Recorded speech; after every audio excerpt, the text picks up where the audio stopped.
Tuhan Allah hadir di sini, di tengah umatnya yang memuji, mengucap syukur dalam namanya Yesus Tuhan kita.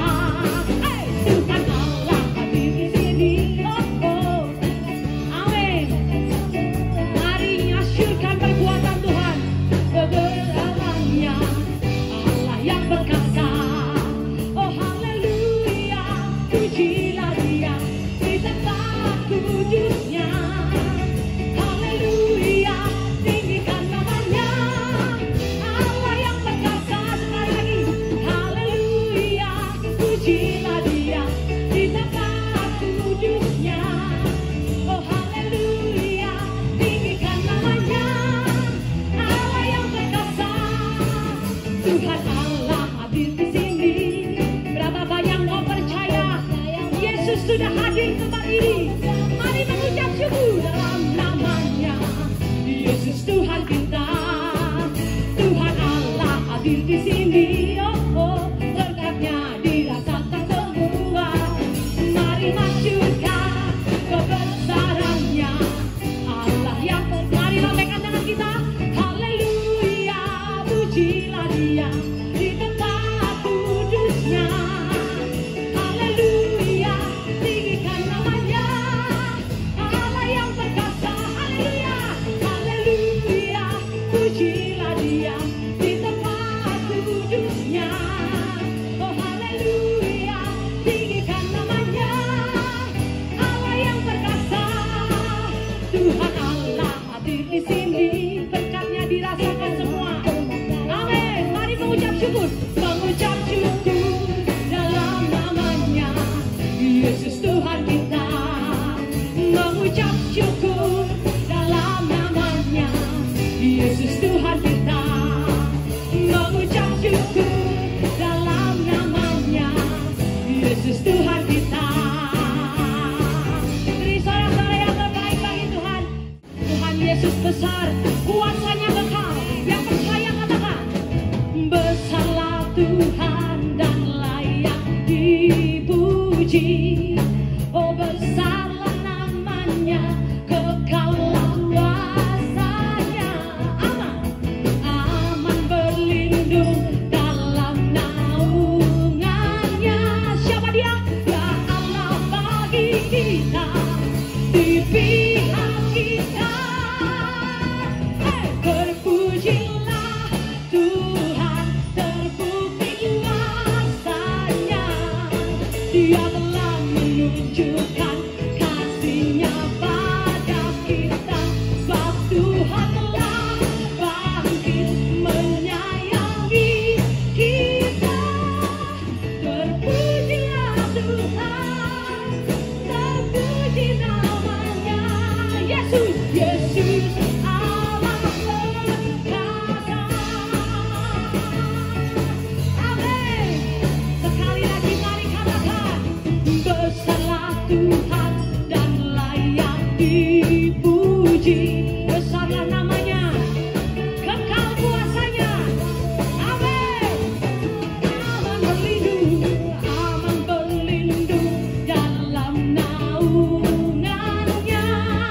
Dia Allah bagi kita, ada di pihak kita.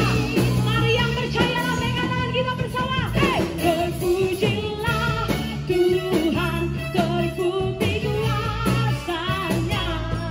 Dia telah menunjukkan kasih-Nya pada kita.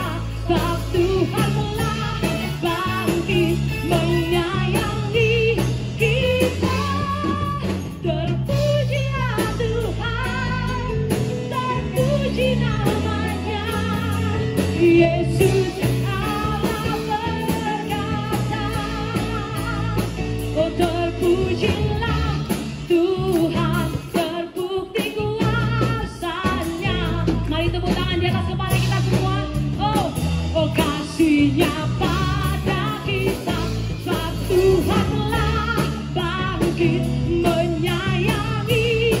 Terpujilah Tuhan selamanya. Terpujilah Tuhan, oh terpuji namanya. Sebut namanya Yesus Allah.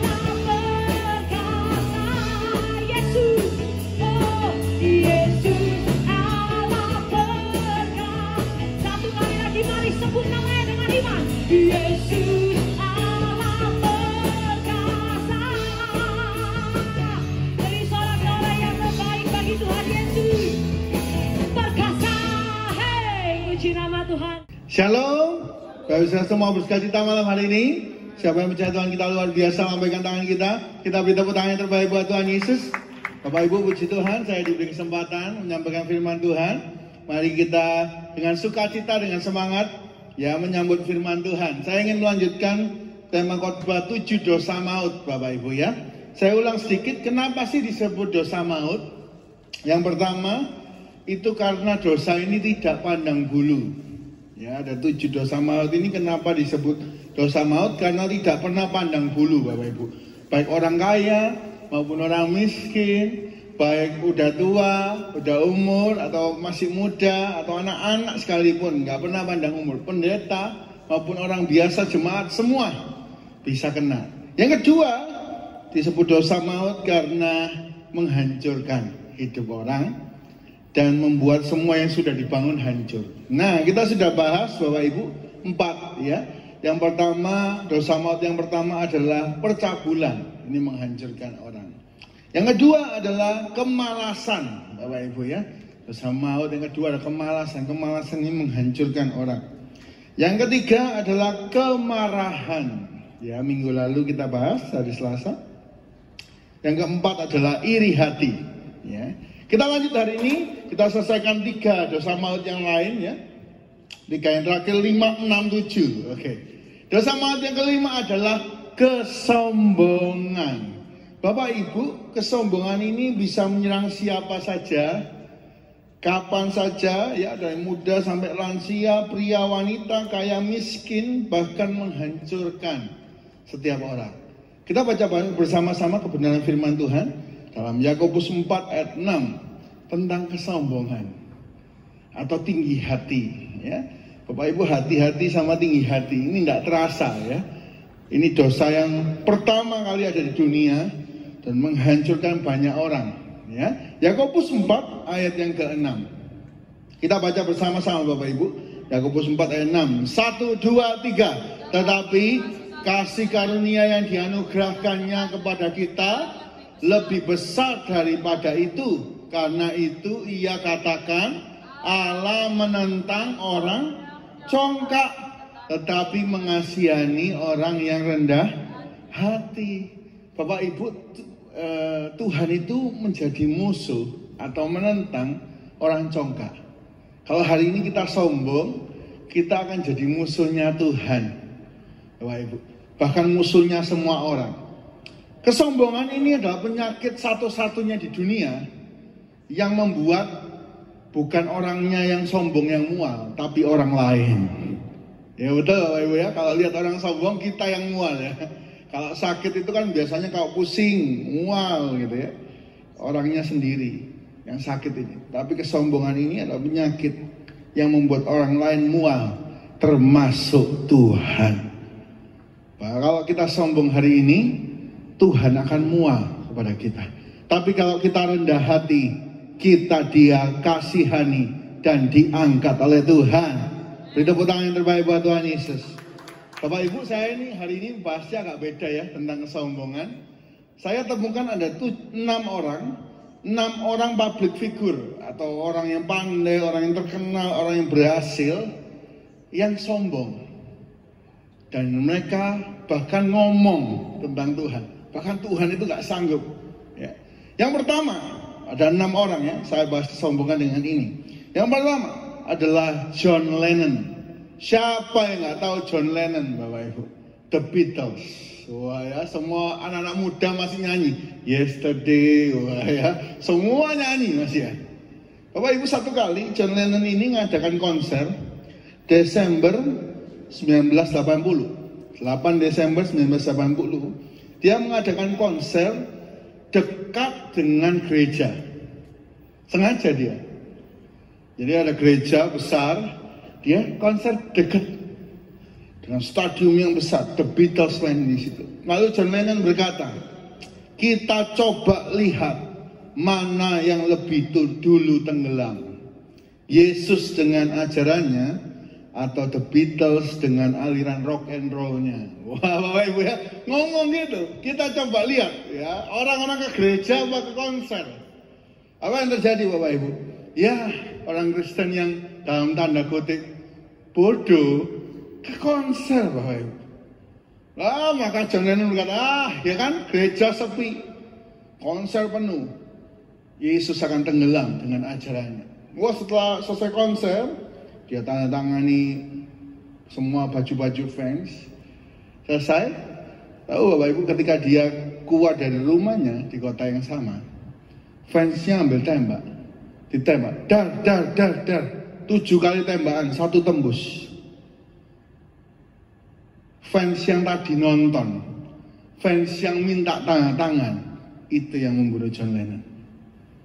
Ternyata yang tenggelam bukan Yesus dengan ajarannya, tetapi The Beatles dengan kesombongannya.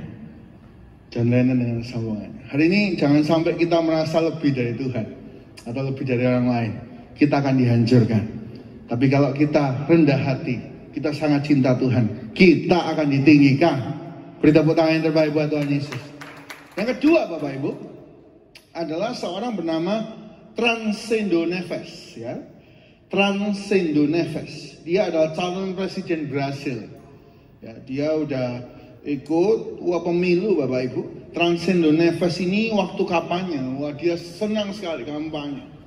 Dan dia berkata seperti ini, kalau saya dapat 500.000 suara, tidak akan ada yang dapat melengsarkan saya. Bahkan Tuhan pun tidak bisa. Sekali lagi ya, Transcendo Neves ini calon presiden berkata waktu pemilu, kalau aku dapat 500.000 suara, gak ada yang bisa lengsarkan aku. Bahkan Tuhan pun tidak bisa. Ya. Ternyata dia dapat 500.000 suara Bapak Ibu. Apa yang terjadi? Sehari sebelum pelantikan, dia meninggal. Tuhan sanggup lengsarkan. Mau dapat berapa juta suara, Tuhan sanggup lengsarkan. Transcendo Neves, orang yang meninggal karena menghina Tuhan. Ya. Hari ini ayo kita jangan sombong, kita semakin rendah hati. Kita baca dulu sebelum lanjut Amsal 16 ayat yang ke-18. Ya. Amsal 16 ayat yang ke-18. Saya minta tolong Pak Pendeta Sandi untuk membacakan Amsal 16 ayat 18. Yes. Kecoklatan mendahului kehancuran dan tinggi hati mendahului kejatuhan. Amin. Kecongkakan mendahului kehancuran, ketinggi hati mendahului kejatuhan. John Lennon merasa konsernya lebih hebat dari gereja. Dia hari itu juga dibunuh sama fansnya. Ya. Transcendo Neves, dia menang 500.000 jiwa suara. Ya. Lalu dia berkata, bahkan Tuhan tidak bisa lengsarkan saya. Sebelum pelantikan 1 hari, dia meninggal. Ya. Ada 6 orang Bapak Ibu kita bahas. Yang ketiga adalah bernama Thomas Andrew. Bapak Ibu ya. Thomas Andrew, kalau namanya Thomas Andrew belum ada yang kenal. Tapi Thomas Andrew ini yang menciptakan kapal Titanic. Namanya Thomas Andrew. Satu kali ketika kapal Titanic ini sudah selesai, seorang reporter bertanya kepadanya, Pak Andrew, seberapa aman kapal ini? Kapal pesiar ini seberapa aman? Dengan sombong Thomas Andrew berkata, bahkan Tuhan sekalipun belum tentu bisa tenggelamkan kapal ini. 10 April 1912 kapal Titanic berangkat. Di pelayaran pertama ternyata Tuhan gak perlu tenaga besar Bapak Ibu ya. Cuma pakai gunung es. Cuma pakai apa Bapak Ibu? Gunung es itu diem Bapak Ibu ya. Bukan gerak-gerak, diem. Kapal Titanic hancur berkeping-keping. Semua yang luar biasa itu hilang sekejap. Dan Thomas Andrew di dalam kapal itu. Bapak Ibu, ayo kita jangan sombong ya. Apapun yang kita sudah bangun besar akan hancur seketika kalau kena dosa maut yang namanya sombong. Kita sedang bahas 7 dosa maut ya. Dosa kelima kita bahas hari ini, kesombongan menghancurkan segalanya. Thomas Andrew, Titanicnya hancur. Saya berdoa Bapak Ibu, apapun yang kita bangun hari ini semakin hari semakin besar, semakin jaya, semakin sukses di hadapan Tuhan. Yang mau bertepuk tangan yang terbaik buat Tuhan Yesus ya.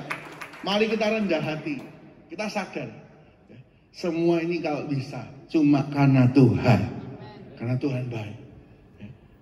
Yang keempat Bapak Ibu, seorang bernama Marilyn Monroe. Ya, ini siapa nggak kenal? Marilyn Monroe ya, dengan gayanya kalau pakai rok itu kena angin Bapak Ibu ya, tahu ya? Itu kan semua fotonya banyak. Wah, kena angin lebih pegang gitu ya Bapak Ibu ya. Nah, satu kali saat datang sebuah acara, Marilyn Monroe ini ketemu pendeta. Namanya Billy Graham. Bapak Ibu. Pendeta Billy Graham ini bilang sama Marilyn Monroe, Marilyn, kamu butuh Yesus. Kamu butuh apa Bapak Ibu? Yesus. Tuhan Yesus itu sanggup selamatkan jiwamu. Lalu dengan sombong, Marilyn berkata, aku nggak butuh Yesusmu. Pergi pulang kau pendeta. Seminggu kemudian, Marilyn Monroe meninggal di apartemennya, overdosis obat penenang. Bapak Ibu, kalau kita tanpa Tuhan, jiwa kita ini lemah, banyak masalah, tertekan. Tapi kalau kita bersama Tuhan, kita kuat. Kita perlu Yesus. Ku perlu Kau Tuhan, menjaga hatiku. Ku perlu Kau Tuhan di hidupku. Kita perlu Tuhan. Kita sangat perlu Tuhan. Marilyn Monroe meninggal karena sombong. Keempat, Marilyn Monroe Bapak Ibu ya. Yang pertama tadi John Lennon. Yang kedua Tancredo Neves, calon presiden Brasil. Yang ketiga Thomas Andrew, pembuat Titanic. Yang keempat Marilyn Monroe, artis terkenal, cantik, hilang karena sombong. Yang kelima Bapak Ibu, ada artis Brasil lagi, kembali ke Brasil. Namanya Cazuza, C-A-Z-U-Z-A. Cazuza ini artis rock terkenal Bapak Ibu. Wah, luar biasa. Dia kalau manggung ya, wah semua teriak-teriak. Dia kalau manggung sambil rokokan Bapak Ibu. Ya, sambil main gitar ini sambil rokokan. Satu kali di puncak kejayaannya, semua albumnya terjual jutaan kopi. Ya, lalu dia ambil rokok waktu di panggung, pakai mikrofon. Dia sebul asap atas. Tuhan, ini asap buat engkau. Coba, kurang ajar ya. Tuhan dikai asap. Coba. Tuhan, ini asap buat engkau. Nggak lama kemudian Bapak Ibu, di umur 32, Cazuza meninggal kanker paru-paru. Dibalik no asap nang paru-paru Bapak Ibu ya. Kanker sama Tuhan. Sombong. Tuhan dikasih asap. Ya. Bapak Ibu hati-hati ya sama kesombongan. Kalau kita anggap orang lain rendah, kita akan direndahkan. Yang terakhir, yang keenam Bapak Ibu, hati-hati sama kesombongan. Ada remaja Brasil Bapak Ibu ya. Brasil kan negara Kristen ya harusnya ya. Negara Kristen harusnya. Nah, suatu kali ada anak muda ini dijemput sama teman-temannya. Ini yang keenam ya. Orang yang meninggal dihancurkan karena menghina Tuhan. Yang keenam Bapak Ibu, ada anak muda ini jemput teman-temannya. Wah, wah di depan dia lari. Wah, musiknya kan keras, dum mobilnya. Dia lari. Wah, dia masuk mobil yang penuh itu. Lalu mamanya teriak, "Nak, ajak Yesus besertamu ya." Anaknya kurang ajar ngomong gini. Kalau Yesus mau ikut gak cukup di bagasi ya Yesus. Yesus di bagasi aja. Apa yang terjadi? 1 jam kemudian mobil itu tabrakan, buak, hancur semua kecuali bagasi. Dan ketika bagasi itu dibuka, ada telur itu utuh. Telur Bapak Ibu, telur pecah gampang ya. Ibu-ibu pernah yang bawa kresek telur ketatap tek pecah ya, betul ya? Itu di dalam bagasi mobil yang kecelakaan buak, utuh. Kita perlu Yesus dalam hidup kita. Kita perlu. Karena itu, ayo beri tepuk tangan yang terbaik buat Tuhan Yesus yang menjaga kita. Wah, Bapak Ibu, kalau kita sombong-sombong, kita akan dihancurkan. 6 orang terkenal hancur karena sombong. Saya berdoa Bapak Ibu bukan orang ke-7, ke-8, ke-9. Tapi kita orang berbeda. Kita orang yang sukses. Tetapi tetap rendah hati. Sehingga sangat diberkati. Amin. Beri tangan kiri kanan, engkau orang yang diberkati Tuhan. Ayo rendah hati ya. Engkau orang yang diberkati Tuhan. Ayo rendah hati. Bapak Ibu, kita berkatakan yang baik ya. Sering harus katakan yang baik. Saya tuh sering ngomong ini ya. Aku dikejar berkat. Ya, aku dikejar berkat. Itu sering katakan. Kamu diberkati. Wah, sering Bapak Ibu. Sungguhan terjadi kita diberkati. Jangan ngomong yang mati aku. Setengah mati ini kerjain. Sungguhan setengah mati Bapak. Ya, kita harus andalkan Tuhan. Yang kedua Bapak Ibu, atau yang ke-6, dosa maut. Yang ke-6. Yang kelima kesombongan. Yang ke-6 adalah bertuhankan perut. Ya, kita baca Filipi 3 ayat 18 sampai 19. Filipi 3 ayat 18 sampai 19 kita baca bersama-sama Bapak Ibu ya. Yang ke-6 adalah bertuhankan perut. Filipi 3 18 19 sama-sama kita baca. 1 2 3. Karena seperti yang kerap kali kukatakan kepadamu dan yang kunyatakan pula sekarang sambil menangis, sebab banyak orang hidup sebagai seteru salib. Apa ciri-cirinya? 19. 1 2 3. Kesudahan mereka ialah kebinasaan. Tuhan mereka ialah perut mereka. Kemuliaan mereka ialah aib mereka. Pikiran mereka semata-mata tertuju kepada pengarah duniawi. Bapak Ibu, yang ke-6 yang menghancurkan orang, dosa maut, bisa menyerang siapa-siapa, siapa saja. Hamba Tuhan, orang biasa, orang kaya, orang miskin, masih muda atau sudah lansia. Yang ke-6 adalah bertuhankan perut. Bapak Ibu hati-hati ya. Banyak orang ini dia ke zaman ini makan terus. Ya, semua buka makan. Ya. Matius 24 ayat 38 berkata, ini kembali ke zaman Nuh, yaitu makan, minum, kawin, mengawinkan. Bapak Ibu lihat ya hari ini, makan terus, ya. Terus makan. Anak baru lahir sebulan, makan, manyean kan. Anak ulang tahun, makan, ya kan. Anak tinggi, makan. Anaknya nikah, makan, ya. Orang tuanya meninggal, kadiasa. Dia diasa ada apa Bapak Ibu? Makan ya. Dia diasa makan. 7 harian makan ya. 40 harian makan ya. Ketemu orang lobby bisnis makan ya. Kita setiap hari ini kerjaannya ngejar itu kan.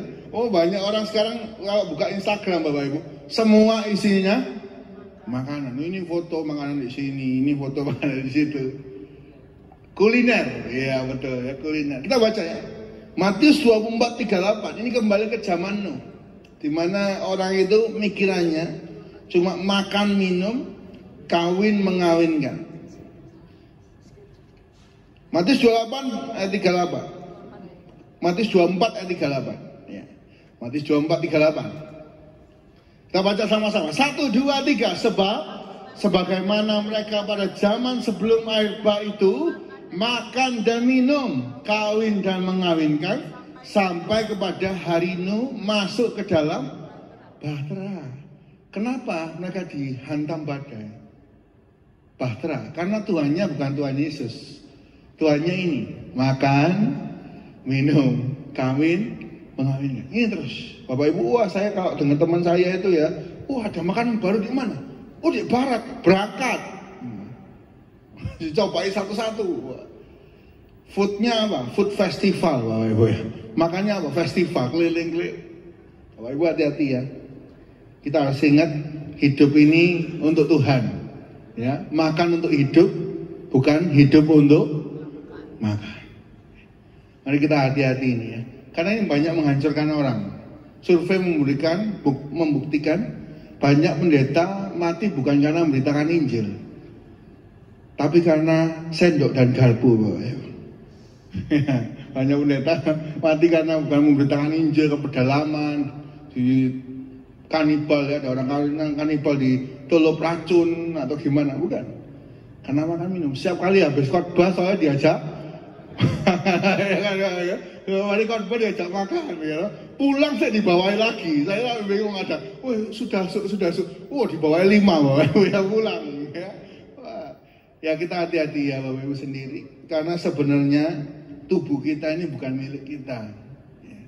1 Korintus 6 ayat 20. Kita baca ya.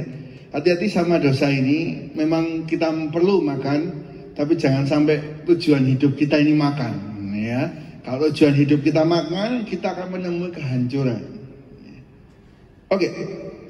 1 Korintus 6 ayat 20. Kita baca bersama-sama 1 Korintus 6 ayat 20. Sama-sama Bapak Ibu ya.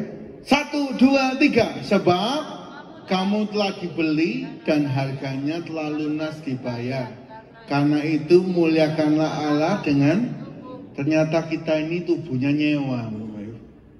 Tubuhnya ini nyewa. Jadi sebenarnya tubuh kita ini punyanya Tuhan. Sudah dibayar lunas. Jadi kalau kita pinjam tubuhnya sama Tuhan, kita harus hati-hati. Bapak Ibu kalau kita pinjam mobil, ya, kita bawanya semakin hati-hati atau semakin sembarangan?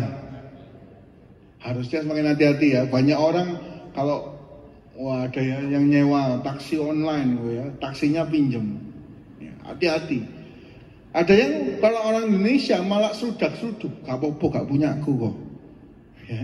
Semoga kita bukan golongan yang kedua. Kita hati-hati. Satu kali nanti kalau dibalikkan pulang tubuh kita ini, seperti orang pinjam mobil dan dibalikkan pulang, semoga dalam kondisi semuanya bagus, semuanya baik, ya, dijaga dengan baik. Waktunya servis, waktunya istirahat, waktunya isi bensin, gitu ya. Waktunya apa hal yang dilakukan, olahraga mungkin dilakukan. Karena tubuh kita ini pinjam. Bapak Ibu, mari hari ini yang ke-6, hati-hati sama dosa namanya bertuhankan perut. Ternyata ini seteru salib. Seteru salib itu bukan orang-orang yang salib. Kalau dibakar, bukan. Yang ngeri itu yang di dalam. Kelihatannya Kristen, ini Paulus ngomong sama orang Filipi loh Bapak Ibu. Orang Filipi itu berarti sudah gereja Filipi namanya. Sudah percaya. Tapi di antara orang percaya itu masih ada orang yang jadi seteru salib. Paulus itu sampai nangis. Apa ciri-ciri seteru salib? Yang nomor 1, bertuhankan perut. Ya, pikirannya itu terus. Maka itu Bapak Ibu, orang percaya ini diajari puasa. Puasa. Bahkan Tuhan Yesus ngomong dalam Matius 5, kalau kerohanian kita nggak melebihi kerohanian orang Farisi, kita tidak bisa masuk kerajaan surga. Orang Farisi puasa 2 kali seminggu Bapak Ibu. Katanya Pak Gembala udah didiskon 50% ya. Kita sekali seminggu ya, hari Jumat. Kita kontrol Bapak Ibu ya. Kita berjuang. Kita berjuang sampai Tuhan dapati kita ini benar-benar setia. Jaga badan, jaga hidup. Yang terakhir Bapak Ibu, yang ke-7. Ya.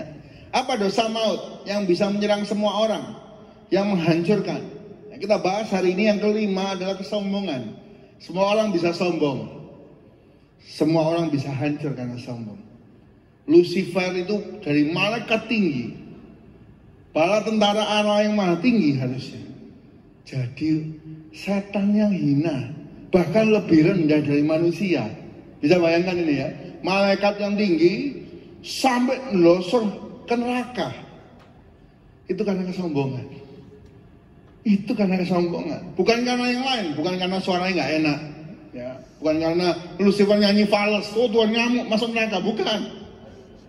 Oh nyanyi fals masuk neraka, bukan. Suaranya enak, dia dibangun luar biasa, tapi dia sombong. Karena itu sampai turun ke neraka. Saya berdoa Bapak Ibu kita bukan jatuh ya. Yang pertama sombong, hati-hati ya. Kita bahas yang ke-5 adalah sombong. Yang ke-6 adalah bertuhankan perut. Ya, ini menghancurkan banyak orang. Yang ketujuh Bapak Ibu adalah keserakahan. Keserakahan akan uang, keserakahan akan kekuasaan. Itu menyerang semua orang. Kita baca Efesus 5 ayat 5. Saya minta tolong Pak Pendeta Sandi. Efesus 5 ayat 5. Efesus 5 ayat 5. Ya. Demikian firman Tuhan.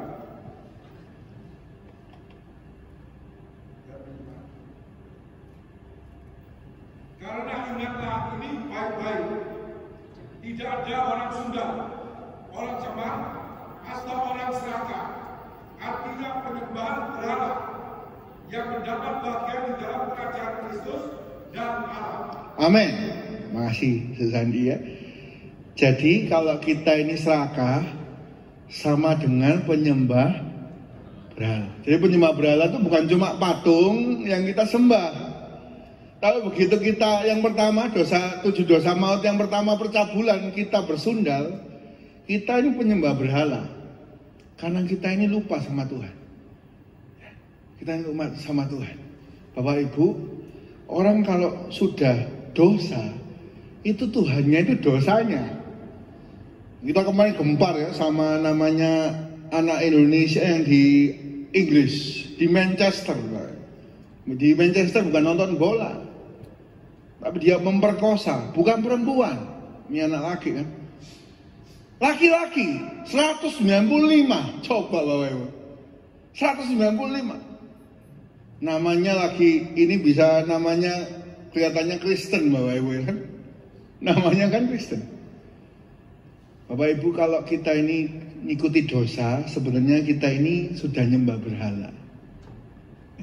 Termasuk dosa cemar, dosa sundal itu. Kita jadi penyembah berhala, lupa Tuhan, lupa pelayanan, terserah lah, keluarga mau apa lupa gitu ya. Jadi penyembah berhala, yang ingat cuma itu, dosa itu terus. Ya apa caranya selingkuh tapi bojoku nggak tahu ya. Ya apa caranya selingkuh tapi ya tetap baik, ya kisah selingkuh yang banyak kan gitu. Termasuk neraka. Ya apa caranya aku kaya? Ya apa caranya aku merebut kekuasaan ini? Apa caranya? Dia pikir itu terus sampai lupa sama Tuhan yang memberi kekuasaan. Bapak Ibu, saya berdoa kita sadar Tuhan itu loh yang ngasih kekuasaan. Tuhan itu yang punya kebesaran dan kejayaan. Kalau hari ini kita dekat sama Tuhan, disitulah otoritas itu turun. Tapi kalau kita ngejar otoritas itu, bukan ngejar sumbernya, maka kita akan kehilangan segalanya. Kita nggak akan mendapat bagian dalam kerajaan Kristus. Saya ingat ayat itu ya, kita baca 2 Tawarik 29 ayat 12. 2 Tawarik 29 ayat 12. Di tangan Tuhanlah kejayaan, kemuliaan, kebesaran. Oh, 1 Tawarik berarti ya. 1 Tawarik 29 ayat 12. Ini ketika Daud ngomong sama Salomo, Daud ini jelaskan sama Salomo anaknya. Nah, papa mau gini mati. Ya, papa mau gini mati. Tapi kamu harus ngerti, ibadah itu yang serius, tulus sama Tuhan. 1 Tawarik 29 ini Daud sedang menerangkan sama anaknya Salomo. Semua yang dia pernah alami, dia jelaskan. Termasuk dia sadar di tangan Tuhan itu loh kuasa, otoritas ilahi. Mari Pak Pendeta Sandi kita baca ya. Saya minta tolong 1 Tawarik 29 ayat 12. Demikian firman Tuhan. Yes. Sebab kekayaan dan kemuliaan berasal daripadamu, dan engkaulah yang berkuasa atas segala-galanya. Dalam tangan pula kekuatan dan kejayaan. Dalam tangan pula kuasa membesarkan dan mengokohkan segala-galanya. Amin. Di tangan Tuhan itu segalanya, kekayaan, kemuliaan, kekuatan, kejayaan. Kekuatan itu jadi besar. Bapak Ibu, kalau mau tokonya besar, ayo kita minta tangan Tuhan itu ada menopang kita. Jadi besar.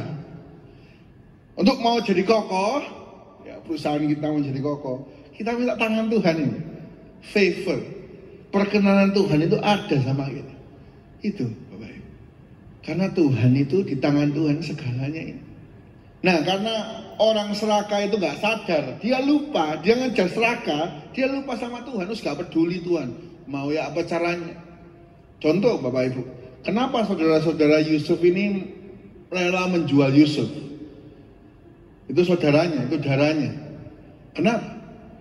Karena kekuasaan, warisan. Yusuf kalau dapat baju, Bapak Ibu, ini sedikit ya, Bapak Ibu sejarah, kalau dapat baju yang maha indah, itu artinya dia bukan budak lagi. Sedangkan saudara-saudaranya masih budak. Ketika saudara-saudaranya kerja, Yusuf di rumah, Bapak Ibu. Maka itu kenapa Yakub nyuruh, Yusuf lihatin saudara-saudaramu. Karena Yusuf di rumah, Yusuf tidak bekerja. Dan mereka semua berpikir nanti duitnya, nanti kekayaannya turun sama Yusuf. Apalagi Yusuf mimpi 12 berkas sujud sama berkasnya Yusuf. Oh, semua saudaranya sadar. Oh, ini paling kaya nanti.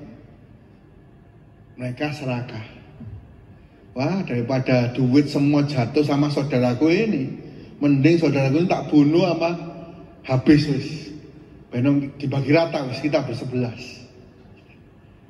Akhirnya mereka niat bunuh kan. Lalu ada Ruben, jangan, ini darah kita. Akhirnya jual. Bapak Ibu, serakah itu membuat kita ini nggak peduli saudara, nggak peduli itu hamba Tuhan, bukan. Kita nggak peduli ini teman gereja, bukan. Waktunya masalah uang, dijak, dimakan, dihabisi beneran.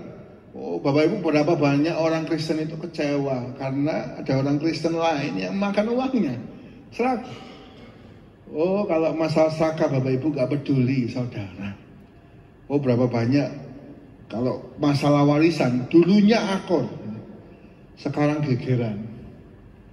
Dulunya baik-baik saja, kalau begitu masalah warisan, semuanya menjadi liar. Semuanya. Hati-hati sama keserakahan Bapak Ibu. Kenapa? Karena keserakahan ini menjatuhkan kita. Siapa ingin serakah, ingin kaya, ingin berkuasa, semakin dia akan direndahkan sama Tuhan. 1 Timotius 6 ayat 9 sampai 10, Bapak Ibu kita baca ya. 1 Timotius 6 ayat 9 sampai 10, saya minta tolong Pak Pendeta Sandi ya. Terima kasih banyak Pak Pendeta Sandi ya. Maaf hari ini agak banyak ayatnya ya. Kita mau pelajari dengan serakah. Kita mau pelajari ini. Ya. Demikian firman Tuhan.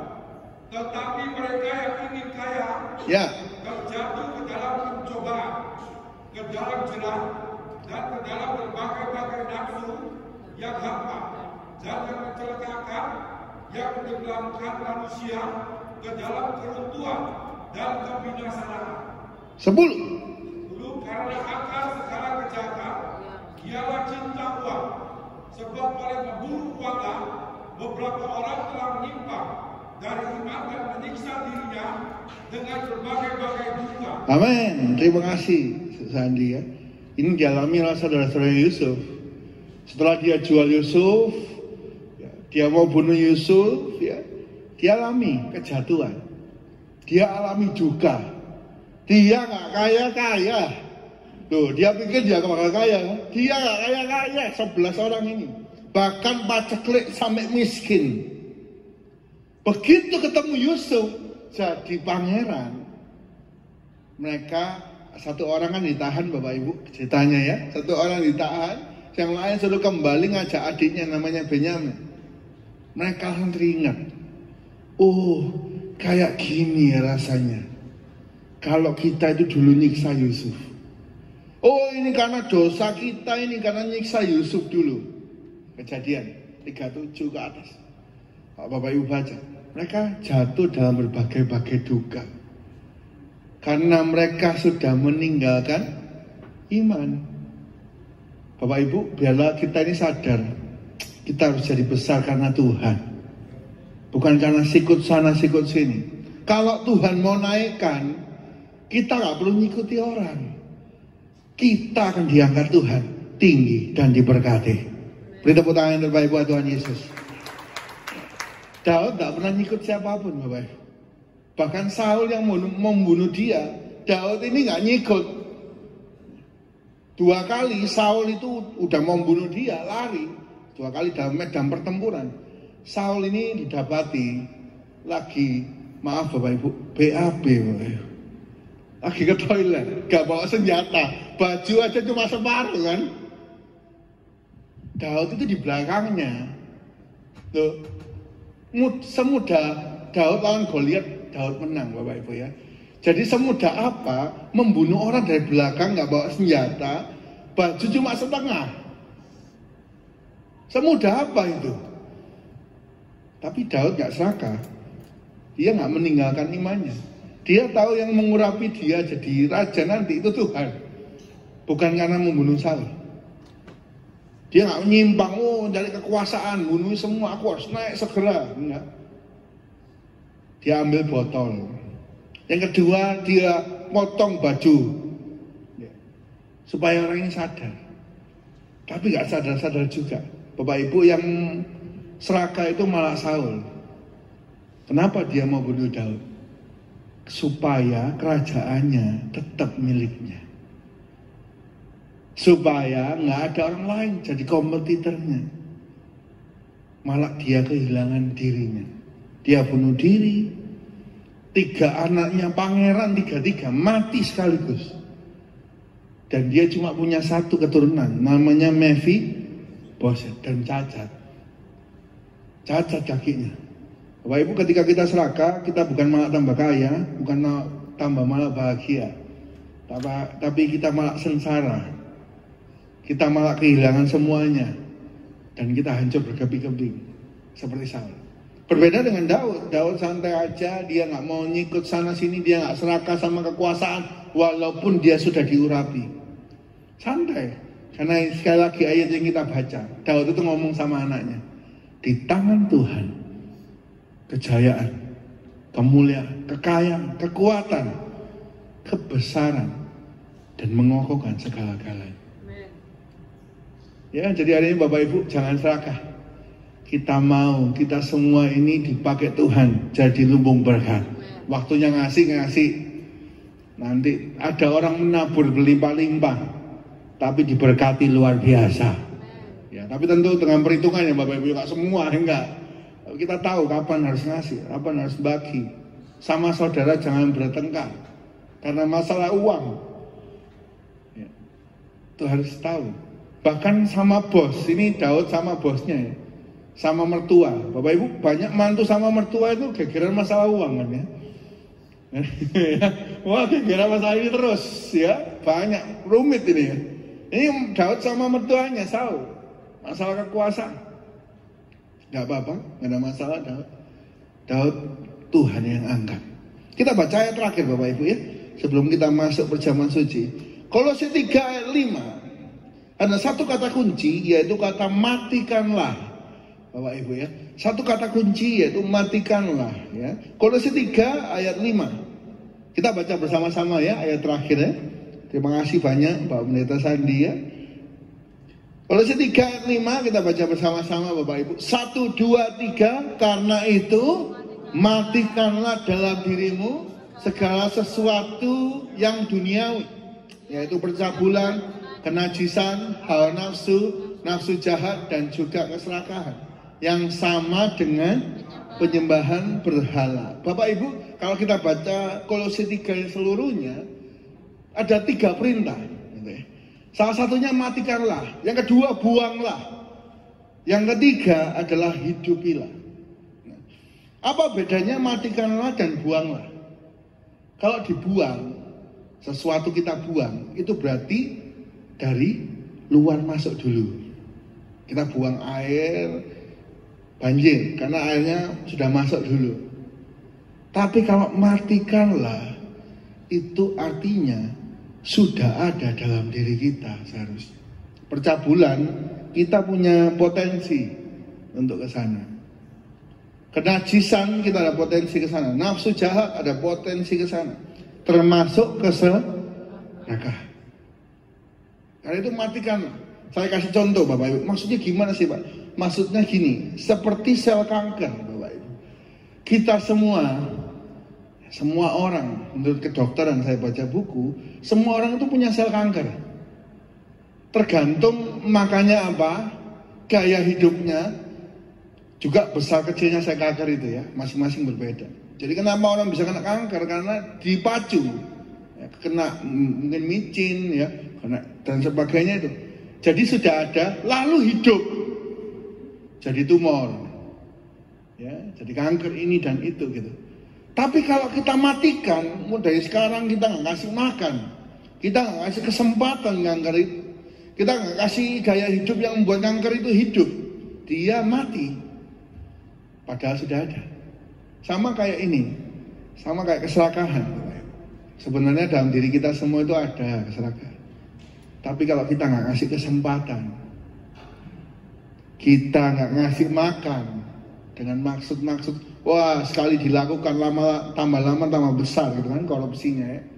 Wah, tambah lama tambah besar egonya. Kita nggak terus pikirkan dengan kesalahan, tapi kita belajar memberi seperti Tuhan mau. Kita belajar fokus sama Tuhan. Maka hidup kita diberkati Tuhan.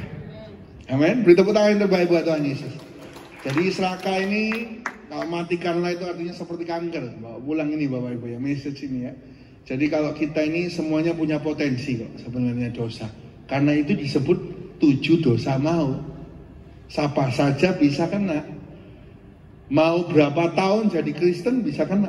Berapa tahun khotbah jadi hamba Tuhan bisa kena.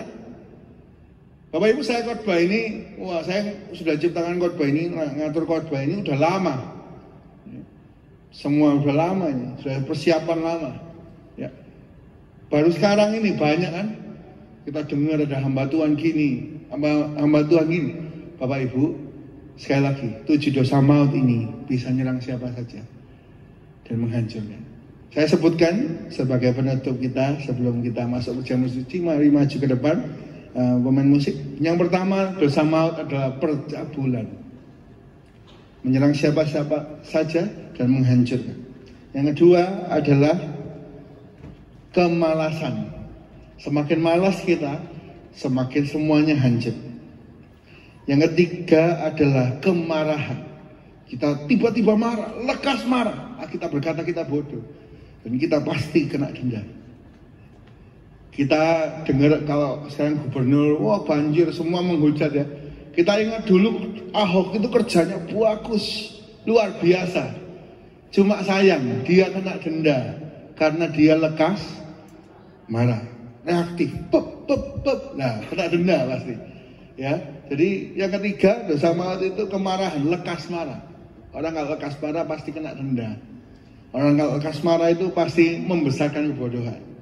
Padahal dia istimewa. Gitu ya. Yang keempat adalah iri hati. Bapak Ibu hati-hati sama iri hati. Nggak kelihatan. Iri hati ini menghancurkan banyak orang. Termasuk di gereja. Minggu lalu saya tutup dengan puisi. Bapak Ibu masih ingat puisinya? Saya ulang sedikit ya Bapak Ibu puisinya. Iri hati itu masuk gereja. Lalu menempelkan label harga sama tas dan baju. Lalu iri hati itu keluar dan menempelkan harga sama kendaraan yang masih mengkilap catnya, yang masih baru.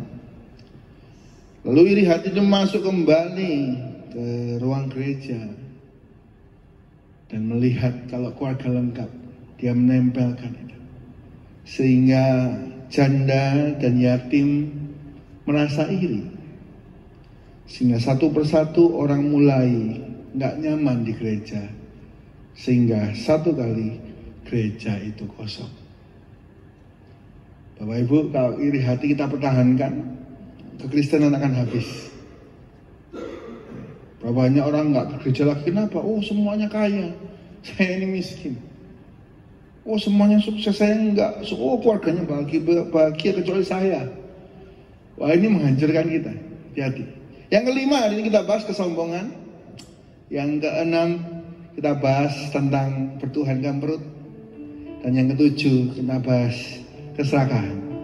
Saya berdoa Bapak Ibu semua bukan penyembah berhala, bukan penyembah dosa, tapi kita penyembah Tuhan Yesus Kristus. Dialah Tuhan atas segalanya, Dialah Tuhan atas hidup kita, dan daripadanya lah berkat kita semua. Jangan lupa kita Bapak Ibu. Haleluya.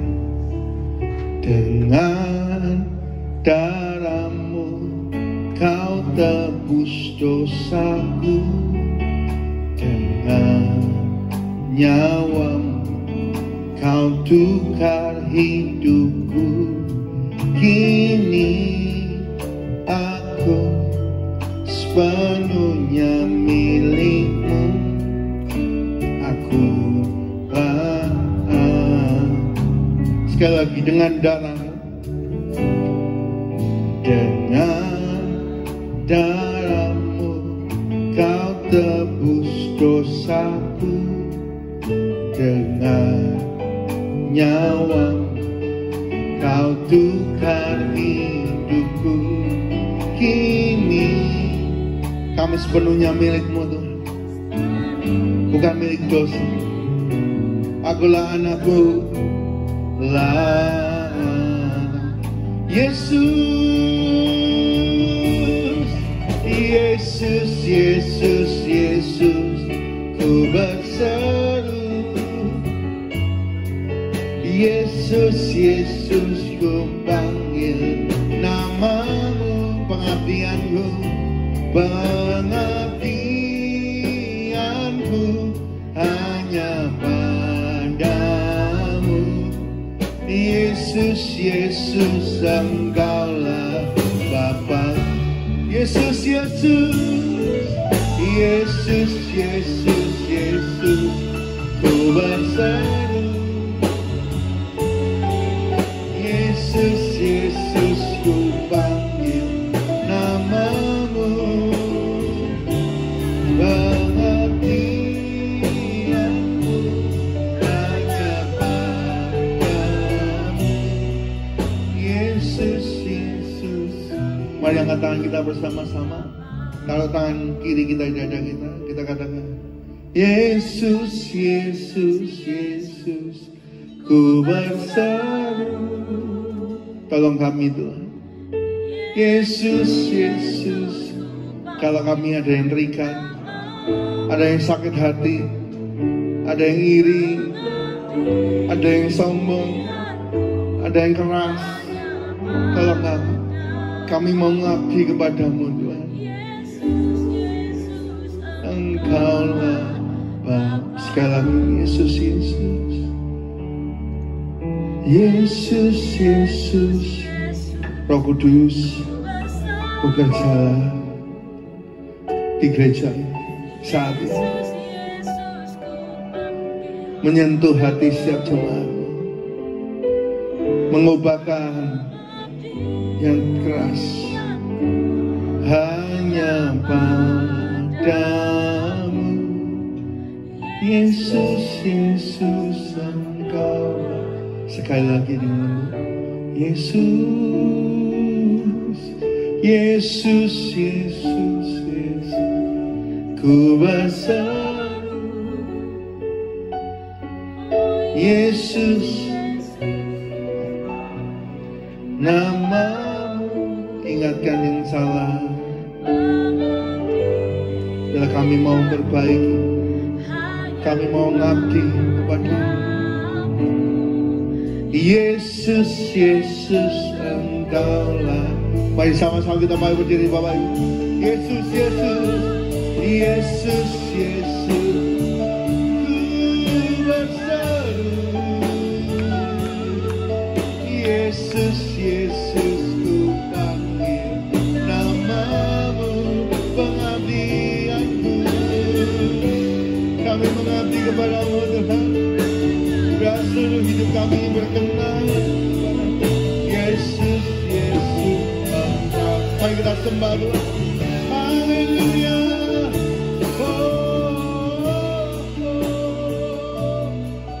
Haleluya. Yesus, kami mengabdi kepada-Mu. Seluruh hidupku, segenap hati.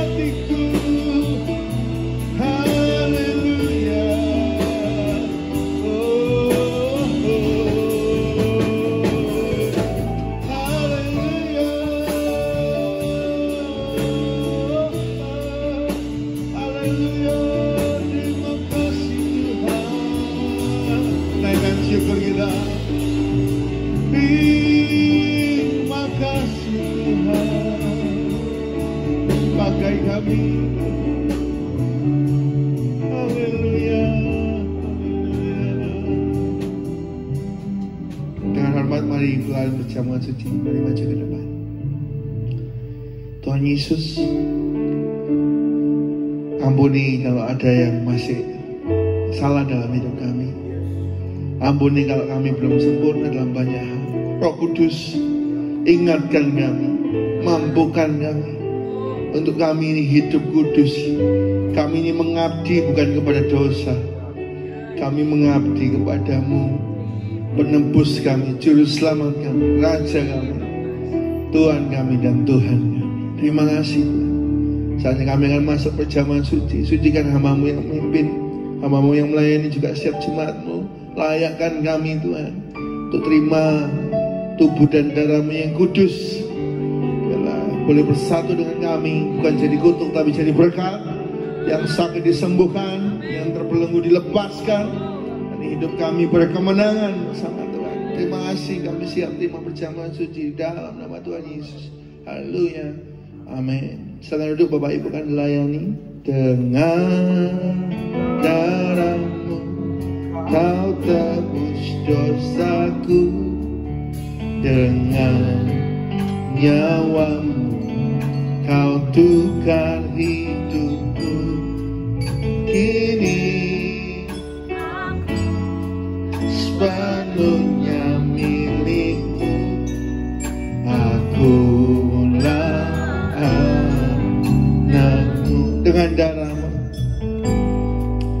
dengan darah-Mu Kau tebus dosaku, dengan nyawa-Mu Kau tukar hidupku. Kini aku sepenuhnya milik-Mu. Akulah anak Yesus, Yesus, Yesus, Yesus, Yesus, ku berseru. Yesus, Yesus, ku panggil nama-Mu.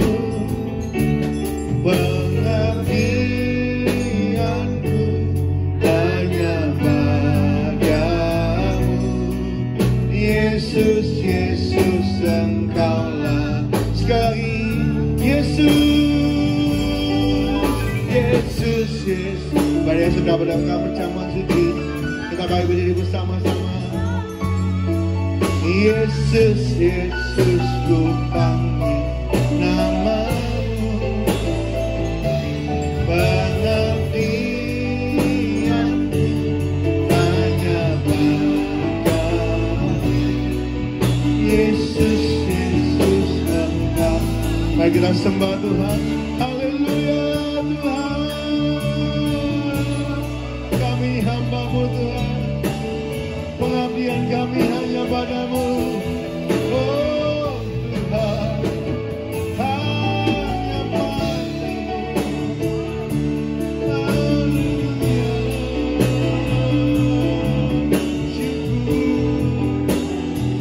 Mari angkat kedua tangan kita, roti di sebelah kanan dan anggur sebelah kiri.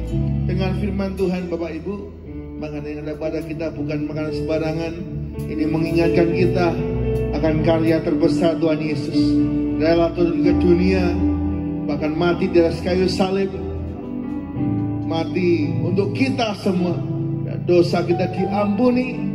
Biarlah kita semua yang terbelenggu dilepaskan, yang sakit disembuhkan, dan hidup kita berkemenangan.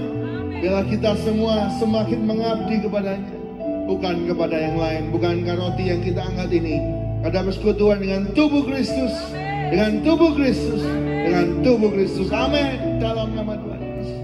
Mari makan dengan percaya.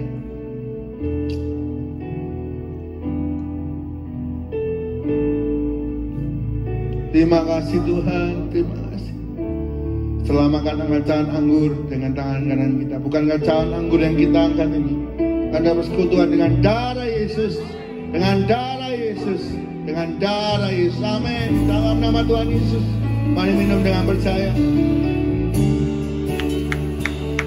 tangan kita bisa tepuk tangan yang terbaik bagi Allah kita. Haleluya.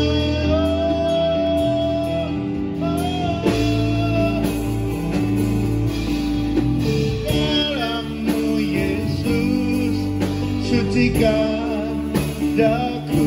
Mari angkat kedua tangan kita. Bebaskanku, bebaskanku. Oh.